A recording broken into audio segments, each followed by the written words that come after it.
The Logitech Lift. That reminds me of a joke.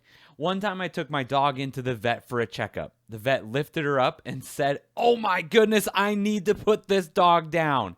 And I said, "What? There's nothing even wrong with her. Why would you need to do that?" And he said, "No, don't worry, not like that. She's just really heavy." Now, there's nothing inherently wrong with the Logitech Lift. I just do need to put it down. And no, not in the same sense as when you refer to your chronically ill dog, in the sense that the mouse just isn't for me. But if you stick around to the end of the video, you'll be able to find out how you might be able to become the brand new owner of this Logitech Lift. I've used quite a few Logitech mice over the years, so needless to say, I was excited to try the Lift. Even if it wasn't branded in League of Legends logos or brightly lit with all the RGB a mouse can handle. Was this going to be the ergonomic change my poorly postured, office desk-ridden body needed to feel better? Or was this just another pain point in the vast world of back and wrist injuries we all call office work? Lift yourself up. When the desk life gets you down, lift yourself up with the Logitech Lift vertical ergonomic mouse. A great fit for small to medium hands. That's how Logitech introduces the Lift, and I think it's pretty accurate. If you know me at all, you know that I have some pretty meaty mitts, and I think the Lift is just a slice of prosciutto too small for them.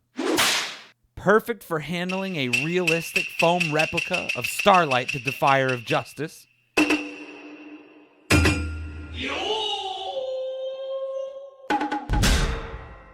But for the Logitech Lift, not quite so lucky.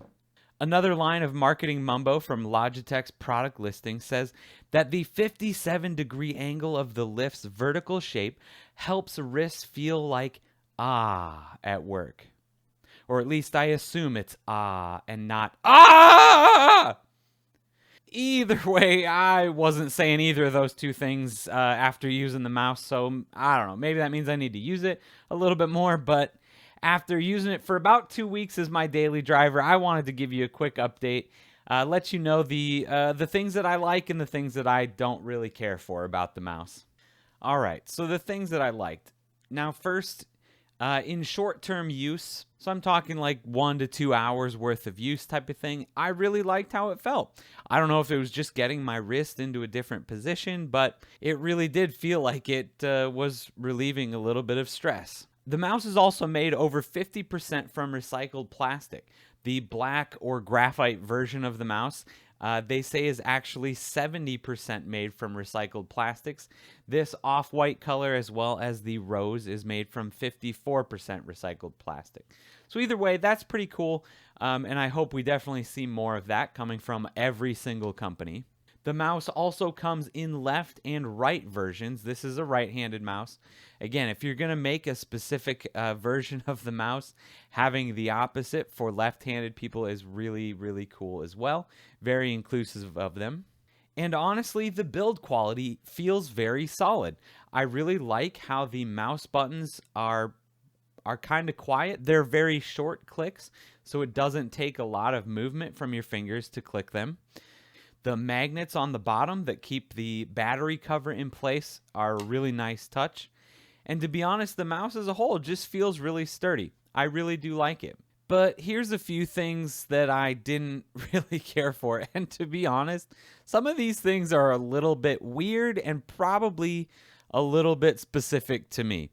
One thing I noticed I was doing quite often was when I had both hands on my keyboard and I would try to quickly get back to my mouse, I think my hand was used to a much shorter mouse where I would knock it over on a regular basis.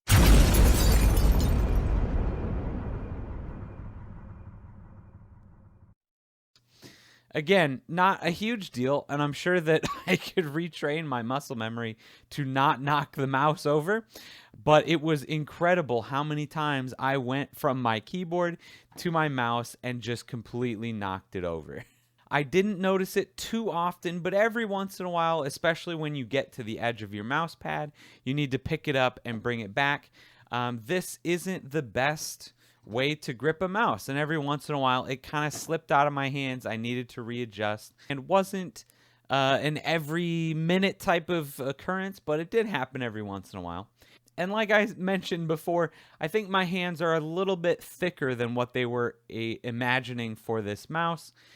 So really my pinky was kind of sitting below the edge of the mouse. So after extended use, we're talking like a full 8-hour workday type of thing, I would notice that my hand would actually start to cramp up a little bit because I was flexing my pinky out so it wasn't rubbing straight on the ground. And then I actually noticed that my hand, the bottom of my hand was starting to wear on the mouse pad. So just wasn't super comfortable to use, for me at least, for my size of hand for very extended periods of time.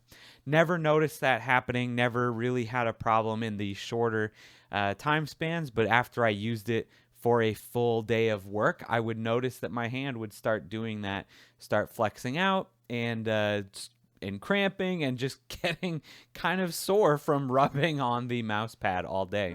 All in all, I think this is a great mouse, especially at the price point that they're offering it. If you're looking for an ergonomic mouse and you have a little bit smaller hands than I do, I would definitely give this a shot. Since I probably won't be using this mouse too much longer, I wanted to give it away to one of you. First and foremost, you have to be subscribed to the channel.